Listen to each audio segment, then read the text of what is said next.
পরিমণির কাণ্ডে চাকরি হারাচ্ছেন সাবেক এডিসি সাকলায়েন।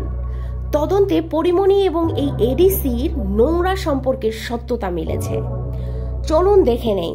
পুলিশের তদন্তে উঠে এসেছে নায়িকা পরিমণির সঙ্গে সাকলায়েনের বিবাহ বহির্ভূত অনৈতিক সম্পর্ক ছিল। সাকলায়েন পরিমণির বাসায় নিয়মিত আসা যাওয়া করত।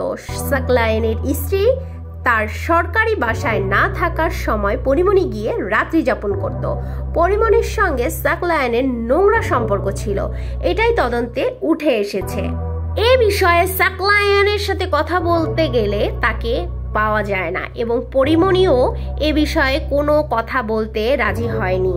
এছাড়াও পরিমণি তার ফেসবুক পেজে একটি পোস্ট করে ব্যাপক সাড়া ফেলেছেন।